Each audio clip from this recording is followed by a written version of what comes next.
Hi, it's C, Friday Vlogs now, and this is the first one of every other Friday starting today.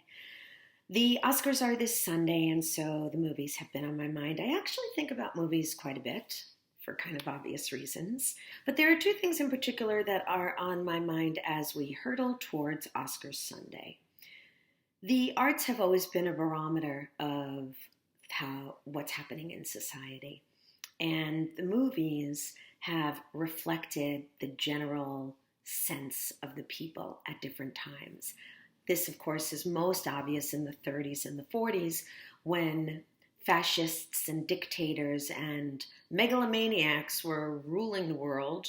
And you can see in the movies of that time that although there was this dark cloud, this horrible dark cloud pervading the world, there was a lightness and a sense of optimism and hope and celebration of that which is good about the human condition. It may have been a little Pollyanna-ish with all the singing and the dancing, but at its core, it reflected an optimistic viewpoint of the world. When I look at the movies now, there is no question that they reflect a dark and apocalyptic and bleak view of the future. That's why our movies are filled with superheroes who are going to save us, fighting vicious, ambitious, power-hungry, greedy men, typically always men, who are out to destroy the entire world. Perhaps it doesn't matter, for their own purposes and their own gain. I can't argue that we are feeling this way. It is certainly not our most shining moment, and that reflects the way we are. It makes me sad, though, and I personally prefer to see things that are uplifting. Again, not Pollyanna-ish necessarily, that's not who I am, but you can see in my own work that I prefer to celebrate and shine a light on that which is good and kind and hopeful, because perhaps by putting that forth, it will remind us that that is who most of us are, and most of what we are made of. I really do believe that, and help us to aspire back towards that, and not to, as I said in my last post, celebrate each other's failures and root on for other people to fall and falter, but rather to uplift each other so that we can all soar and do better.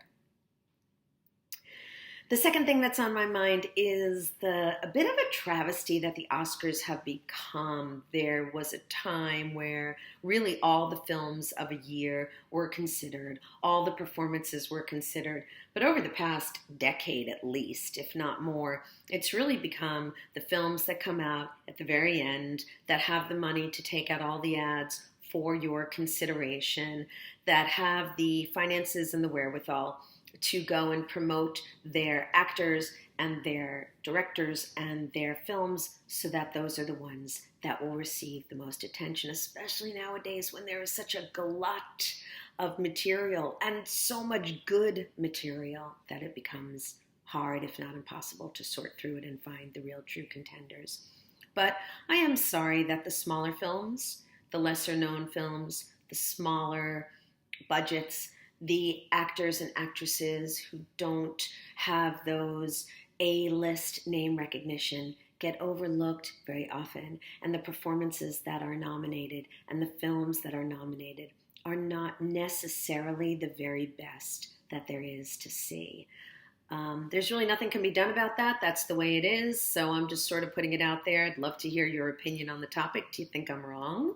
Are you pleased with the Oscar nominations? Or are you among those people who think that the Oscars barely have any relevance anymore? Because there are people who feel that way too. I will watch them. I love them. I very much enjoyed seeing the shorts this year. And if you are following me on Instagram, and if you're not, please do. I hope you are, because there's a lot of great stuff there, as well as hashtag good to see movie recommendations, where I very briefly tell you why a film is hashtag good to see, what about it is noteworthy and makes it worth seeing. So not really movie reviews, but certainly some of the films I've seen that I suggest and recommend you might want to see as well. I've been doing that all week. So if you're on my Instagram, you can see what those recommendations have been. And I particularly have been highlighting the movie shorts because a lot of people don't get to see them. I've already put it out there what I think will win for the best picture for the live action and for the animated shorts. And the animated shorts were outstanding this year. So see them if you can. I know that at least one of them, called Hair Love, and I think also Kit Bull, those are both available on YouTube now, so you can watch them. The first one's 6 minutes, the second one's a little over 8, and you can see them in their entirety on YouTube, and I would recommend that you do see them if you possibly can. So just a little film discussion today. Love for you to chime in and hear what you have to say. Those are some of my thoughts about the Oscars, what's great, what's not so great, where we are. And I will post again in 2 weeks. I think I have some stuff coming up that you're really going to be interested in. So if you are not already subscribed to my YouTube channel, you can do that now. And I think you should do that now for all the great free acting advice and wise advice and smart stuff my mom told me. And hashtag good to see movie recommendations, among other things. So 2 weeks, I'll see you again on a Friday for the next vlog. And in the meantime, I hope you are doing great.